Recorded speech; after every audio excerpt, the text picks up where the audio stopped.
Hey there, all you beautiful souls. I hope your day has been absolutely fantastic. It's a pleasure to have you back for yet another exciting episode of What If Naruto Was the Descendant of Scorpion. Don't forget to pay a visit to the author of this captivating fanfiction and show them some love. You'll find the link waiting for you down in the description. Uzumaki Naruto sacrificed his life to protect a precious person, but instead of going to the afterlife, Naruto finds himself face to face with the remains of a soul that was locked away deep within his own soul. A soul filled with fury and vengeance of a family and clan that was taken from him. How will this chance meeting change Naruto, and will it be for better? If this what if is sparking your curiosity, drop a comment down below and share your thoughts. And while you're at it, don't miss out on exploring the plethora of other intriguing what ifs available on this very channel. Alright, let's not keep you waiting any longer, let's dive right into this thought-provoking video. Village of Osako. UN Hunting Squad. Tayuya Hinata. No, this cannot be, Ino breathed out in disbelief. Oh, come the fuck on. Kiba exclaimed in horror as the hunting squad stood at the gates of Osako. You've got to be kidding me. Again, Asuma shouted. Kakashi chuckled and said yeah. Looks like this may be a habit.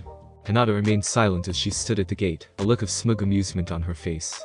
The village of Osako had blue, orange, red and green streamers across the fronts of buildings and homes, while people on the roofs were throwing confetti in those colors down to the ground.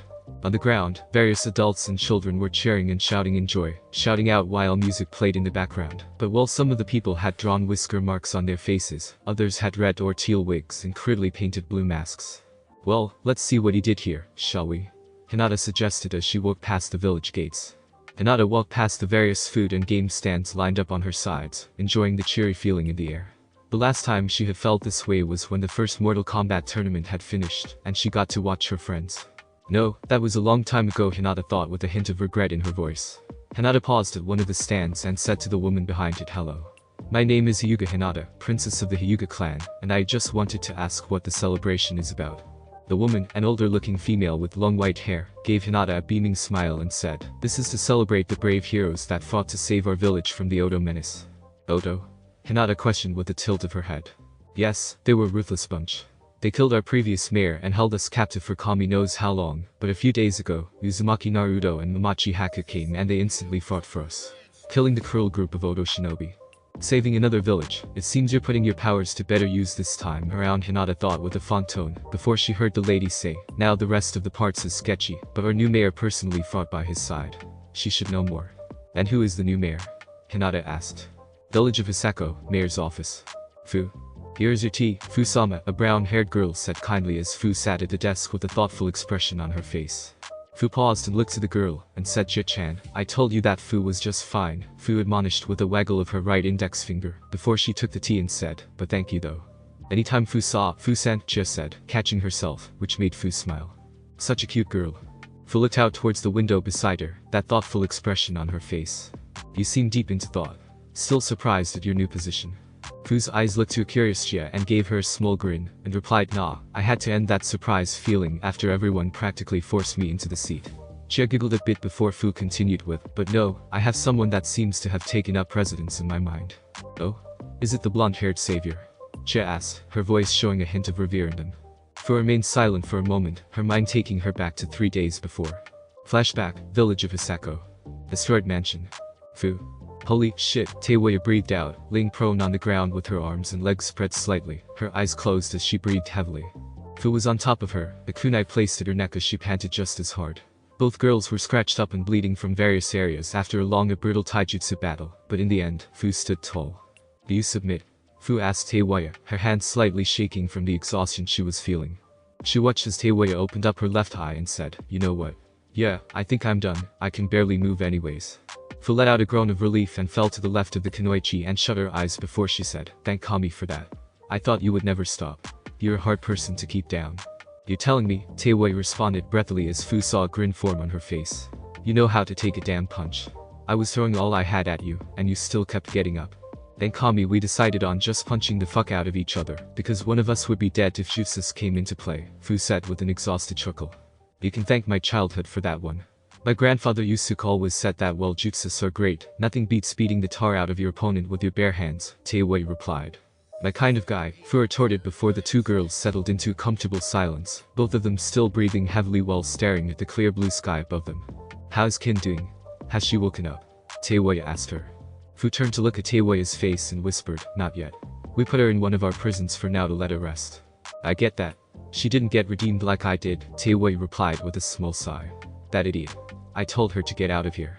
Instead, she got taken over by a spirit. This stinks. She will be okay, Fu told her. I will make sure no harm comes to her, Tayuya. The least I can do after that fight. Promise me, Fu, Tayuya said, a serious look on her face. She's more than a friend to me. She's like my sister. Promise me that everything with her will be okay. I promise, Fu told her. The two stared at each other for a moment before Tayuya looked back at the sky and said, thanks, you're not half bad. You're easy on the eyes too, Fu retorted with a grin on her face. The two once again grew quiet, but then Tayuya slowly raised her head up from the ground to look at Fu questioningly. So, is everything square with us, or do I need to start preparing to see the Shinigami? Tayuya asked. Fu gave Tayuya a long, hard look. This Kunoichi was her enemy. She had possibly killed a few civilians, and she knew she helped with the death of the mayor, but there are things about her that Fu actually liked. She was strong-willed, strong, foul-mouthed, cute and honest, and while all of those were good, it was the last one that stuck out to her. Tayuya could have lied to her that day, saying she had nothing to do with what her team was doing, but instead, she stepped up and readily admitted all of her wrongdoings, despite Fu being ready to kill her. In the shinobi world, honesty was a rare key, and Tayuya had that trait. Besides, Tayuya helped slay many of her own comrades, and helped her deal with the bone user, saving her life in the process. Taking all of that in mind, she knew her answer. We're square, Tayuya. Fu saw the visible relief on Tayuya's face when she said those 3 words, and it made her chuckle softly. I don't forgive people often for the serious things you did, but you did help our village in the end, and save my life against Kamimuro. Just don't make me regret it. Haha, I'll try not to fuck it up, Tayuya replied as she rested her head back on the ground, where she then sighed and said, though I think you'll have to wait a long time to see if I actually do mess things up between us. Why is that? Fu questioned. I think today is the day we'll leave, Tayuya replied. What do you mean? Fu asked. Well, before I came to meet you here, I was speaking to Naruto, Tayuya explained. I'll be going with him in Haku, Tayuya explained. Wow, what made that a choice for you? Fu asked as she leaned up from the ground and looked at Tayuya's face. Did he ask you to come with him? Tayuya snorted and said, not at all. It's just, I've seen him do some shit I had never seen before. Like, you saw him fight. He can't be any older than us, but he's killing armies and people really strong. It's strange to me and I want to learn where he got that strength from and surpass it. You want to surpass Naruto's power, eh? A pretty hefty goal considering all that we've seen him do, Fu said with a straight face. However, I'm sure it can be done. If anyone could surpass him, I believe it would be you. You think so? Tayuya asked her curiously. Considering how tenacious you are, yeah, I think so, Fu said as she gave Tayuya an encouraging grin. Tayuya opened her eyes to look at her and gave her a small smile, and said good. Because after today, I make a vow. I'm going to surpass both you and Naruto, so when I come back, you and I will fight again, and this time, I will win, so don't get yourself killed, got me? Fu smirked and said, I won't die until we fight again. That is a promise I am willing to keep. Fu lifted up her right fist to Tayuya, who grinned and tapped her left fist with it. And I promise to get stronger to make our rematch that much better, Tayuya promised. Then flashback. Village of Osako, Mayor's office. Fu. Tayuya, I hope you safe out there, Fu thought before she shook her head and said to Chia, I was thinking more of a vibrant red-headed gal, but we can go with that too, before she winked at the assistant. Chia giggled at the wink, but then, a black-haired girl came into the room and said, Fu-sama. There's a group of shinobi here to see you. Say they are looking for the blonde savior, Uzumaki Naruto. Oh? Send them in, Yukiko-san, Fu said before she blinked and added, and don't call me that. After Yukiko left the room, a group of 15 shinobi walked into the room, a bunch of confetti resting on their heads and shoulders, which made Fu smile. Wow, I would thought they would have stopped celebrating by now, Fu said, noting the confetti on the shinobi. Well, I'm Fu, the mayor of Osako. How can I help you? You're the mayor of this city? A young Kunoichi asked, her lavender pearl eyes locked on Fu's own orange eyes. That's right. The villagers here pretty much forced the title on me after everything calmed down a bit. To go from a gal who was trying to become a legend villager to becoming the mayor. Quite the accomplishment, Fu said with a cheeky grin before she looked down at her wristwatch and said, there I go, blabbing away again. So, you guys are looking for Uzumaki Naruto, right? This time, a very familiar man stepped forward and said, yeah. By the way, I'm Hatake Kakashi. I'm his sensei. We were ordered to bring him back to Konoha. Judging from the villagers, you have come across him. Is he still here? Fu's eyes narrowed a bit and asked, and why should I tell you? I'm sorry, what? A shinobi with a white dog on his head asked. Why should I tell you? Fu repeated. He, along with Haku-san and Tayuya, helped me save my village, so I hold them in high regard, and I do not want to put them into a dangerous situation by answering. Who's Tayuya? The boy with the dog asked. Trust me, he is in no danger, the girl with the pearl eyes said. I am Hyuga Hinata, princess of the Hyuga clan and shinobi of Konohagakure no Sato and Uzumaki Naruto. He is someone dear to me. I would not ask for his return if he was. Fu stayed silent for a moment, trying to sense any deception in Hinata's words, but she could find none. I believe you, she said finally. But he is not here anymore. He left 3 days ago. We tried to get him to stay another day for him, Tayuya and Haku to heal more, but he and Haku were adamant in leaving. Damn it, Hinata swore. Do you have any idea where he could have gone? I wish I did, Fu replied. He became a great ally and a good friend for helping me when he and Haku didn't have to. I wanted to make sure I can stay updated in his life. Alright, thank you Fu-san for telling me, Hinata told her with a kind smile. Anytime, any other questions for me at all? Fu asked. Actually, you can answer this for me Fu-san, a red-eyed Kanoichi asked. Tell me, what exactly happened for to become mayor and for Naruto and his companions to be hailed as heroes? Well, short version or long version? Fu questioned the group with a cheeky grin before she went into her tale. Once she was finished, the entire room was in silence. This is some amazing bullshit, Kiba said as he laughed in disbelief. Fu had thankfully learned the names of the people that were crowding her room during her tale. We just came from a village celebrating and now we're here in another. Kiba exclaimed. He even has another person in his crew.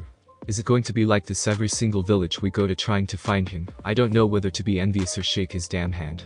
Who says we can't be both? Shikamaru suggested with a wry grin on his face. That a boy, Fu said, clearly amused by it all. So I'm guess this is out of the norm for him then. Yeah, Sasuke grumbled out. He was known as the dope, the loser back in Konoha.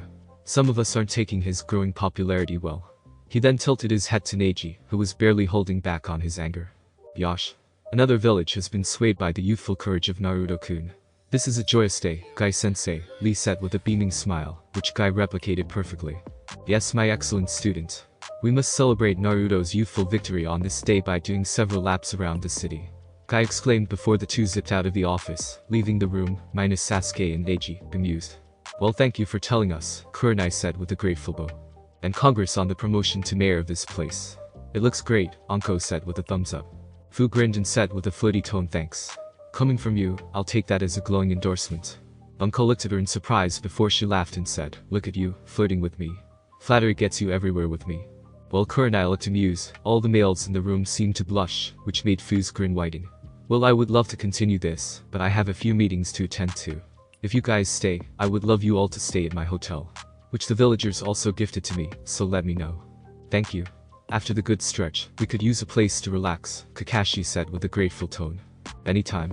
Stop by to let me know what the plan is, Fu told them before she bid them goodbye, and turned back out to look out the window.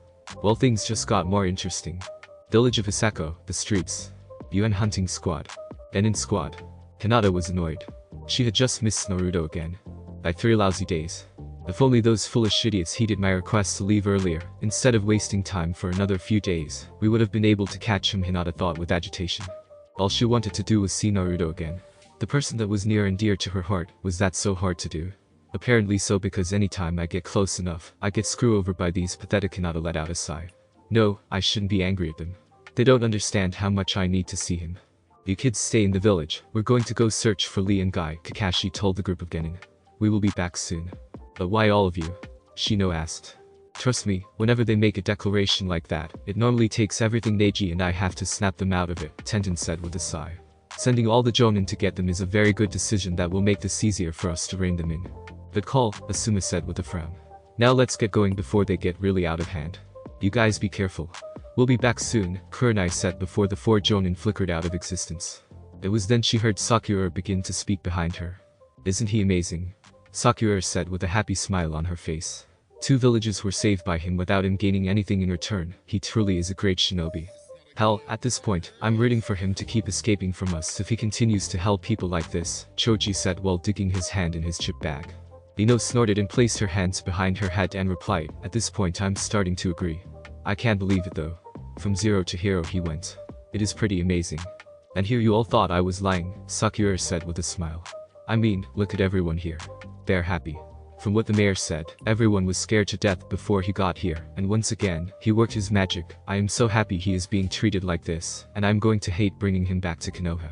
Haruno, your fangirling nature is disgusting, Neji hissed out in anger. The dropout got lucky again. That's all this is. Sakura frowned and said, why can't you just accept the fact that he is better? What do you have to prove? He was fated to be a failure. This success goes against his destiny, Neji responded. Hinata chuckled and said, his destiny seems to be proving you wrong currently, Neji. No one asked you, weakling, Neji said, the anger in his voice barely being held in check. Your frantic search for him is just as sickening to me as her of him. You should be trying to get stronger instead of looking for this failure of a shinobi. Sakura scowled and balled up her first, but Hinata placed a hand on her shoulder, her face in a cold expression. Hyuga Neji. I have let those comments about myself slide in the past, but you seem to like trying my patience, Hinata said, her voice calm, but there was an undercurrent of anger beneath the calm veneer. But Neji didn't see it. Instead, he seemed to be emboldened by her words because he said, so this is what it takes for you to get a spine. Talking about that low-life, pathetic, three-time failure of a shinobi. It figures that losers stick together. Hinata stepped away from Sakura until she stood a few feet across from Neji, and just stared at him for a moment, a look of pity on her face before she spoke. For years, I wanted to recultivate some sort of sibling relationship with you, but you were too blinded by your arrogance and your dislike of me for something I had no control that you destroyed each and every chance at any chance of happiness. Hinata took off her jacket, revealing her tight black shirt before she said, and I am sick of it. Sick of your demeaning words. Sick of your pompous air. It offends me that you continue to act high and mighty against someone just because of your status as a prodigy. I may be a princess, but I treat people by who they are. Not by what they so I wish to challenge you. She could see surprise on Neji's face before it melted into a smirk. You are issuing me a chaw. I am not finished, Hinata hissed out, a dangerous gleam in her eye. I am challenging you to combat. If I win, not only will you get your head out of your ass and start to become the kind boy you used to, but you will apologize to not only me, but to everyone you belittled because of your own pathetic attitude. And if I win? Neji asked. Hinata gave a smirk and replied, I'll give you what you always wanted. Me. What? Neji stammered out. I'm sorry, what? Kiba asked, a weird look on his face. I know that you've wanted me underneath your control for years. You want to feel power over me because of your own issues with being in the house branch while I reign from the main. Hinata smirked then whitened and said, you feel that it is unfair that the prodigy of the mighty Hyuga clan is treated lower than dirty, while the weakling prospers as the princess, so, if you win, you get me as your servant. At your beck and call, for me to do anything that you desire. I'll even be generous and let you attack first, and I won't use my Byakugan. I accept, Neji said. I finally get the chance to beat you into the ground like you deserve. Hinata, I don't think this is a good idea, Ino said, but Hinata looked back at her and gave her a smile, her hand caressing Ino's cheek, which made the platinum blonde's face heat up at the suddenness of it. I'll be fine, Hinata cooed. He's not winning at all. Okay, Ino squeaked out, flustered. When did Hinata become so, that? The Hyuga princess smiled at her before she turned around and said to Neji, now, when you're ready, strike. A thought occurs, Kuba said to Choji, Shikamaru and Shino, who all glanced at him curiously. So Hinata just challenged Neji and we aren't doing anything, why is that? Kiba questioned. It's simple, Neji is going to lose, Shikamaru said. You can tell that. Choji asked, surprised. Look at Hinata's posture, Shikamaru said. Hinata looked relaxed, as if she was enjoying the breeze, a knowing smile on her face. She looks relaxed. As if she is in her element. She looks so comfortable that I'm getting relaxed. Kiba did notice that she didn't look at all concerned about what was going on. But despite her relaxed state, her eyes aren't leaving Neji's form, and while she looks relaxed, she is ready to strike him down with a quickness. The last time I saw this was, a long time ago, Shikamaru explained. Sakura-san, mind starting off this match? Hinata asked. Right now? Sakura stammered out. We are in the middle of the road. All the more reason to start it now so it can end quickly, Hinata said. Sakura, albeit hesitantly, nodded and ran to the middle of the road and said, and begin the fight. Now make sure to end this quickly, Byakugan. Neji shouted, thick veins appearing on the corner of his eyes as he dashed forward. As Hinata promised, she stayed rooted to her spot while Neji ran up and slammed his palm into her stomach, but to his shock, she didn't move at all. Didn't even register whether the hit affected her or not. But how could that be? He put all of his power behind that blow to end it there, but he looked straight into Hinata's eyes and found a grim look in them. Then there was an explosion of agonizing pain in his own stomach. He found himself skidding backwards before he fell onto his knees and coughed up blood. What had happened? Neji looked up to her and saw Hinata move her left arm back to her side with her index and middle finger, a relaxed grin on her face. Neji got back to his feet and ran towards her again and launched another palm, this time to her face, but she effortlessly pushed his palm away from his target, and then again, the cruel pain shocked his system, this time in his side, and he went slamming into the ground, and more blood was coughed out. What is Neji thought, his head in a daze due to the intense pain. I struck your kidney and liver, Hinata said as Neji knelt on the ground before her, agony coursing through his body. If you continue, I will take your life. Submit, Neji. There is no shame in that. I refuse. Neji roared as he rose to his feet and began to rain down Juken strikes at a rapid pace, trying to strike her, but she flowed against his movements with speed he had never seen before in his life. What was going on? Why couldn't he strike her? Neji leaned back to hit her with his right palm, but suddenly, he was struck in the chest 3 times, and he could feel blood pour from the 3 spots. 3 ribs, Hinata whispered while Neji stumbled backwards. You could barely land a blow on Hanabi just weeks ago. You shouldn't be able to do this, Neji stammered out shakily. I am a prodigy of the Hyuga clan. You shouldn't be able to do this to me. No Neji, I can and I am, Hinata said as she took a step forward. You see, I have always been this skilled. I've always been powerful, but I have my mother's heart, and many see that as a weakness. I've heard what my father, my sister and the council say about me. How my kindness is my Achilles' heel. Hinata gave him a look of pity and said you and they call me weak for staying my hand against my sister. My small, adorable sister. The final gift my mother gave my family before she passed on. I wouldn't dare hurt her. Hinata spat on the ground in disgust then said, then they ask of me to spare against you. The person I saw is my older brother. The person I used to admire. The person that has hurt me time and time again because of Hyuga Hasashi's death when I was 4 years old. Neji felt a sharp tug at his heart from his father's name, then anger at Hinata from saying it. You have no right to say hi. I have every right, Hinata exclaimed. He was my uncle and I loved him as a second father. Hell, he was better than my own father. If you allowed yourself to see past your anger, you would have seen how devastated I was when he died. How I blamed myself for his death. And when I looked towards you, you abandoned me. Neji could hear the pain in Hinata's voice at this point. She truly felt this way. I was a child of 4 years old, kidnapped out of my home, betrayed and left behind my clan. Called weak and inferior to you and my sister when I never wanted to hurt any of you because I cared for you both, but apparently, having a heart for your family is deemed weakness in their eyes, Hinata told him, her voice becoming scorn-filled. But no more. It is time I showed them who they left behind as the weakling princess of the Hyuga clan. And you will be the first to feel what an unchained Hyuga Hinata can do. Hinata roared out before she dashed, her body glowing with particles of cobalt blue flowing around her before her form flickered. Neji then felt a dozen quick hard strikes land against his body so hard, he could feel a force escaping his back with each strike. Hinata's form appeared behind him in the air and slammed her left knee into the back of his neck twice, sending him stumbling forward, his vision blurring. Hinata landed on the ground and dashed towards his back, and slammed her right index and middle just inches from his neck, causing a beam of chakra to shoot from the crook of his neck. All was silent as the Uzumaki Naruto Genin squad looked at her in shock, as well as many of the civilians around them, unable to look away from the sight. I could have killed you, Neji. If I had aimed just a little bit to the left, I could have separated your skull from your spine, decapitating you from the inside. But I couldn't, Hinata whispered into his ear. Because deep inside of that arrogant heart is the old you, the Neji I saw as my older brother. But you need to let your hatred of me go. I need you to realize that I am not your enemy and I never have been. At the end of the day, I am just a lonely Hyuga princess, wanting her brother and sister back. Hinata lowered her head, one single tear falling from her eye. But then she looked up, her face hardened and determined as she told him, do you know why they also say I am weak? It is because they want to keep me from completing my dream of uniting the Hyuga clan as one without any seals to hold them back, like Hiashi and like you. If they can cripple my self-esteem and make me weak, they can keep hurting our family. I want a world where all of us can be under the Hyuga banner together without the asterisk next to our name.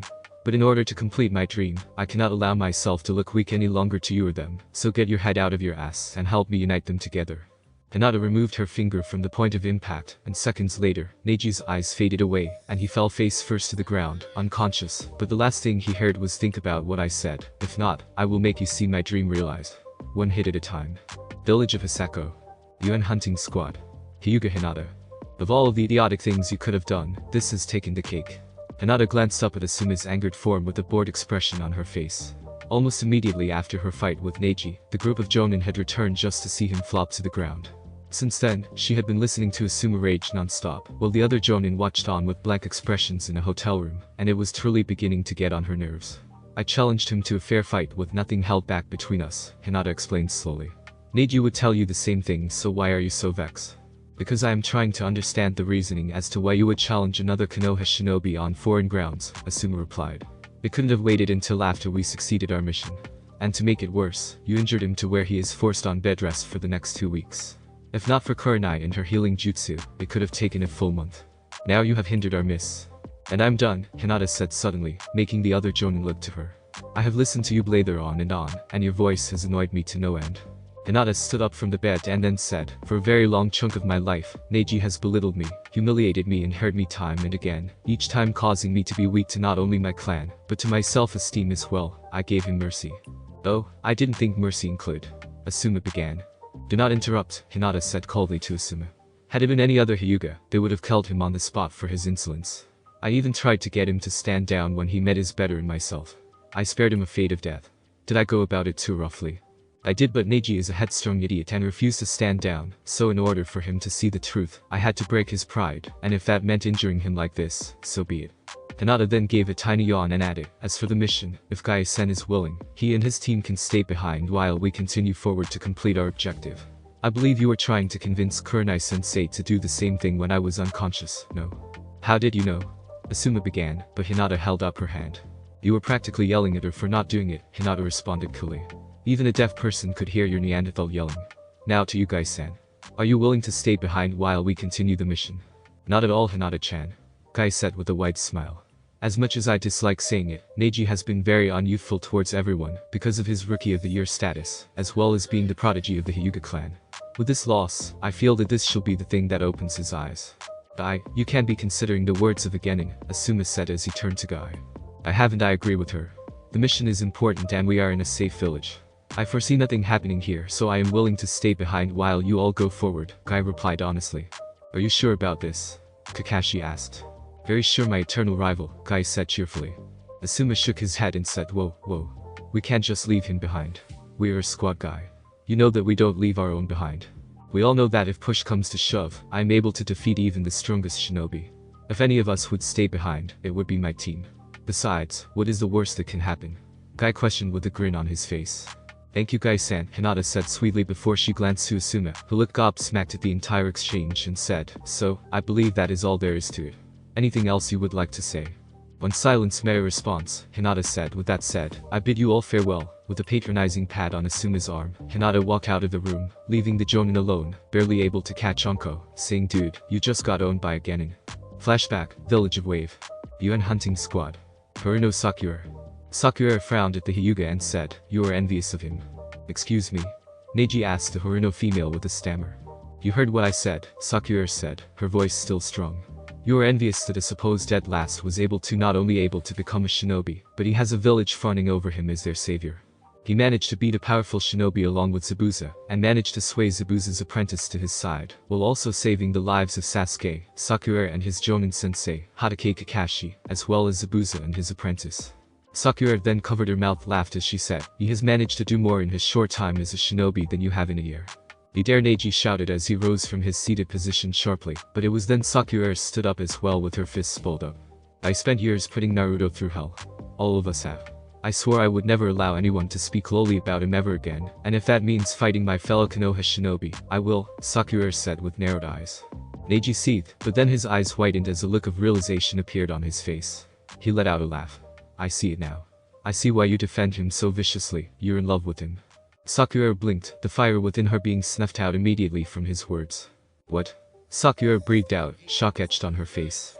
"I can see it all over your face. You're in love with him," Neji taunted with a smirk on his face. In flashback, Village of Osako.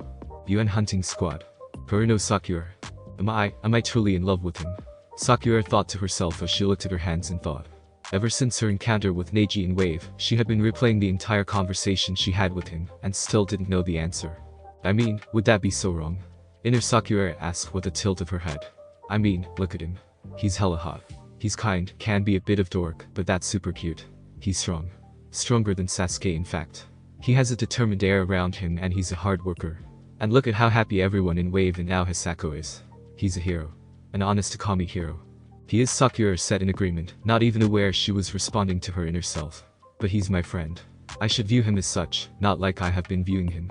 I mean, I don't think he would mind us having lewd dreams about him. I mean, that last one still has me hot and bothered, Inner Sakura replied as she fanned herself off, making Sakura blush. But he's my friend, the friend I just made back after putting him through all that pain, Sakura whined mentally. I shouldn't be thinking about him in that manner. I shouldn't be thinking about how I want him by my side or how much I care about him. Not after what I did, and besides, he has her. Sakura didn't realize it, but there was a slight bitter tone in her voice when she thought about Haku. Because of Haku, Naruto had died that day on the bridge, and while she was thankful it did happen because it made Sakura realize her depth of her hurting Naruto, she still was angry that it took Naruto's death to make it happen. But if Sakura was really truthful with herself, she found herself envious of Haku. Envious of the fact that Naruto had fallen in love with her, but could she blame him? After the rough life he had of being bullied and ridiculed, he fell in love with the first person that showed him kindness. And he deserves someone that made him happy. Besides, she likes Sasuke.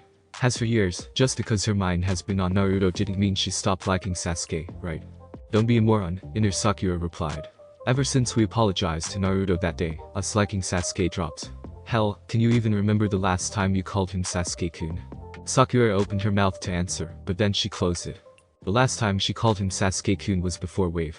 Hell, she didn't even call him that when she just thought about him. When was the last time you thought about him? Worried about him? Inner Sakura asked. Since, before Wave, Sakura replied. Now when was the last time you thought about Naruto-kun? Inner Sakura asked. When hadn't she thought of Naruto? From the moment she woke up to the moment she went to sleep, Naruto remained on her mind. She would think of his goofy moments, his pranks and his lame jokes, to his warmth, his smile and how friendly he was. She would think about his determination and how hard he worked, and how much of a beacon of hope he had become to the people in Wave, and now in Hisako. She thought about the guilt and the anger she felt at herself and Konoha for how they treated him. She thought about the sadness she felt at the thought of him being sad and alone, or how he had suicidal thoughts, from what he had told her back in Wave. It was then she realized something. If Naruto had stayed dead in Wave, she wouldn't have the chance to laugh at his goofy pranks or chaz him around if he said something dumb or see his heartwarming smile. Just thinking of the thought made tears fall from Sakura's eyes. She couldn't bear living in a world without Naruto in it. Oh my god, I think I'm in love with Naruto, Sakura breathed out, stunned by her vocal admission. Out of all the things I was going to talk to you about, I didn't think this was going to be the one, Hinata's voice rang out. Sakura's head snapped up to see a coy-looking Hinata leaning against her door. So, you're in love with Naruto-kun. And here I thought I was the only one. Hinata-chan. Sakura stammered before she lowered her head and sighed before she replied, yeah, I just realized it myself. Sakura watched as Hinata pushed herself off of the doorframe and walked to her bed and sat beside her. It is strange, isn't it? Finding out that your heart was stolen, Hinata said as she smiled wistfully. Naruto-kun has had my heart since he saved me from some bullies. I was always too shy to tell him though. I always watched from the shadows though. Admiring him and wishing to be with him. We always knew you liked him, but why didn't you try to talk to him? He would have loved someone to be his friend, Sakura asked, slightly angry at this reveal. Naruto would have killed to know someone liked him and wanted to be with him. Hinata sighed and replied, anytime I did talk to him, my guardian would always come out of nowhere to stop it. The Hyuga clan has made no qualms of showing their dislike of him. It sickens me to my core. And because of my low self-esteem, they made me believe he wouldn't want to be my friend. Sakura nodded, her anger falling. It was no secret that Hinata didn't have the best self-esteem out there up until recently. I always wanted Naruto-kun to be happy, no matter, so when I found out that he was a hero in Wave and even found a girlfriend, I was happy for him. Jealous of the girlfriend, but happy. So why are you so hell-bent on finding him? Out of all of us, you have been spearheading the search for him. Sakura asked. I have two reasons. The first is to tell him how I feel. The second, Hinata balled up her fist and said, I wish to test myself against him in combat. Whoa, you want to fight him? Sakura exclaimed in surprise. Hinata gave her a mysterious smile in reply, and said yes, on the few times we spoke, we made a promise to test our skills on one another, I intend to keep my word. Sakura felt that there was more to Hinata's story than that, but she accepted it with a nod and said, well, I hope we find him soon. I will tell him how I feel about him as well. And hopefully, he'll stay safe until then, Sakura added mentally. Shinobi Nations. Team Uzumaki. Uzumaki Naruto. Man, we've been walking forever. Naruto turned to look at Tayuya with an amused grin on his face. We are drifters. It's what we do. Tayuya placed her hands behind her head and said, if we don't take a break soon, I'm going to start sweating like a prostitute checking herself for an STD. Wow, Haku replied dryly as she walked beside her. Naruto couldn't help himself and busted out laughing.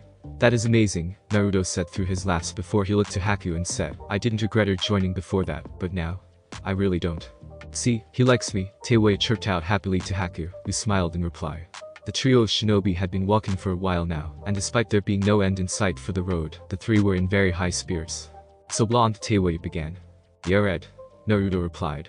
Cute, Tayuya retorted before she said, so other than travel around on foot and save villages, what are your likes? Well, I love Haku-chan, Naruto replied instantly, which made Haku blush deeply and Tayuya snicker. Ramen, training, did I mention training? Gee, did you? Tayuya asked with a snarky tone. I do also tend to enjoy saving villages as of late, but I'm hoping that I get a break from that at some point. Otherwise it'll take the fun out of it, Naruto joked. I doubt you will.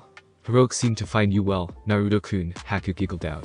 Without warning, a large explosion appeared in front of them, and 3 figures came shooting out of the forest beside them and collided into them. The first person was dark-skinned male with bright white spiky hair, and he wore a dark outfit consisting of an overlong shirt with a hood, with red bandage hand guards, shin guards, and a black forehead protector, along with a flak jacket with a long sword on his back. The second person was a fair-skinned woman with blonde shoulder-length hair that was cut in an asymmetrical bob style, and she wore a very low-cut outfit which displays her sizable cleavage, with mesh armor underneath, a short skirt and red hand guards, high boots, and what appears to be a modified flak jacket that covers her stomach only. Similar to a girdle with tanto strapped horizontally to her lower back. The last person was a dark-skinned female with a long spiky red hair, and she wore a long, short-sleeved dress with frilly edges, complete with a flak jacket, 2 simple yellow earrings, fishnet stockings, thick high boots with white soles, and a forehead protector which she wears like a bandana with a long sword on her back. And all 3 of them had smoke rising from their bodies. What the hell? Naruto asked as he removed the unconscious male to the ground carefully, while Haku and Tayuya removed the 2 women from on top of them. Seconds later, 3 shinobi stepped out of the clearing, each of them wearing dull yellow robes and leather gauntlets and shin guards on their feet, their faces covered in a large white mask that was styled after a dragon. We are servants of a glorious god known as the Dragon Prince, and he requires your souls to bring him back to our world, one of the robed shinobi said with a flourish of his hands. And you 3 have now been chosen as a worthy sacrifice. The second robed man exclaimed. So come with us and we will make the sacrifice quick, the third robed shinobi said, his voice holding a cold edge within it.